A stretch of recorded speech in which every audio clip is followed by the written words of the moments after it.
this is Miss McCauley, and this is part 2 of finding the area of a parallelogram. Oh no, there is a bear. I really better hurry. Okay, the answer to C is 8 meters, because 6 times 8 is 48. So that means the base must be 8. For D, your answer should have been 12 yards. The base would be 12, because 12 times 8 is 96. If you are confused as to how I got those answers, please stop your teacher at this point and ask for more help. Wish me luck in getting away from the bear.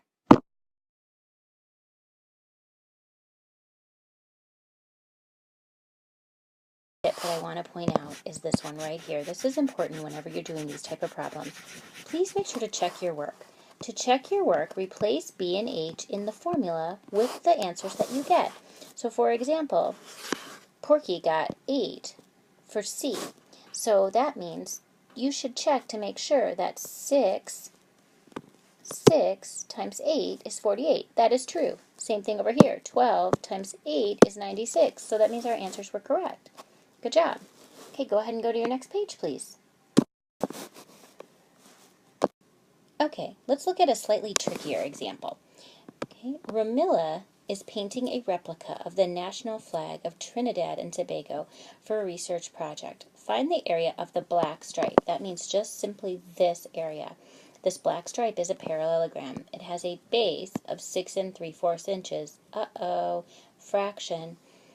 And then it has a height of 12 inches. The height is the same as it would be over here on the rectangle. Okay? We will use the formula area equals base times height. We will plug in our height, and our height is 12, and our base is 6 3/4. We solve it. I'm going to show you 2 ways to solve if you have a fraction. If you are taking this in the Power Up class, especially in the first semester, this may be very challenging for you because you have not learned how to multiply fractions yet, or possibly you may not have it. You hopefully learned it in 5th grade. If not, you will be learning it in Unit 3.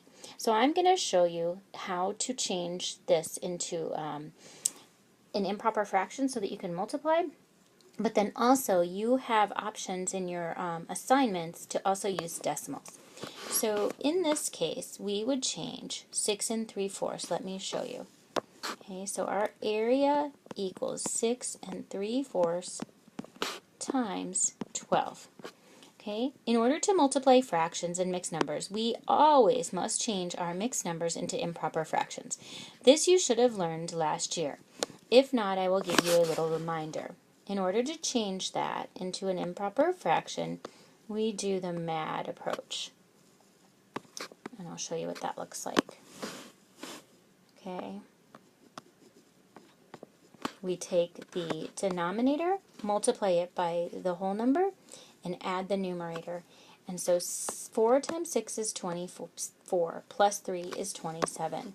So that equals 27 over 4. The denominator always stays the same, times 12.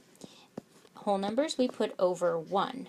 Okay? In order to multiply 2 fractions, the easiest thing to do is to cross simplify. That simply means ask yourself, how many times does 4 go into 12, or whatever you have for your numbers? And if they can divide by a common factor, you should go ahead and do that. 4 goes into 4 1 time. 4 goes into 12 3 times. 3 times 27 is 81. 81 over 1, which is simply 81 square inches. Okay? If you're uncomfortable with the cross simplifying that I did right here, you will learn this in Unit 3 in math. You could also do that without cross simplifying, and it would simply look like this. You multiply straight across. 4 times 1 is 4. 27 times 12. Let me get my calculator out to do that. 27 times 12 equals 324. 324 over 4. If we were to divide that, we would get 81. 4 goes into 32 8 times. 8 times 4 is 32. 4 goes into 4 1 time. So you see we got the same answer. This was just a little bit Sorry, didn't mean to do that. I meant, let me just kind of fix that for you. I meant to point and say this way was just a little bit faster. We didn't have to simplify at the end. But either way will work. The other thing you can do is if you are getting fractions and you haven't learned Unit 3 yet, you can ask your teacher about using decimals instead. Okay, and the decimal version of 6 3/4 would be 6.75 times 12, and you could use your calculator, and you would also get 81 inches squared. Hopefully that helps. Go ahead and go to your last page, please. On this page, I would like you to find the area of the following rectangles, or not rectangles, parallelograms, and then check your answers when you've finished. Please make sure to rate yourself at the end. I will help by helping you to set up the problems. For number 1, you should use your area equals base times height. You will need to count your units. Okay, this one is pretty easy. Number 2 is pretty easy. I don't think you're going to have any problem with that. Number 3 is also very easy, so I don't think you're going to have a problem with this one either. And let's see, number 4. Find the height of a parallelogram if its base is 35 and its area is 700. This is going to be like one of those algebra ones, so you will set it up like this. 700, which is the area, equals 35, which is the base, times height. Remember, here you want to divide both sides by 35. Use your calculator, and that should give you the right answer. For number 5, the size of the parallelogram piece in a set of tangrams is shown at the right. Find the area of the piece. This one has decimals, so you will use your calculator to calculate this. And so it's area equals base times height again, and use your calculator. The last question asks you,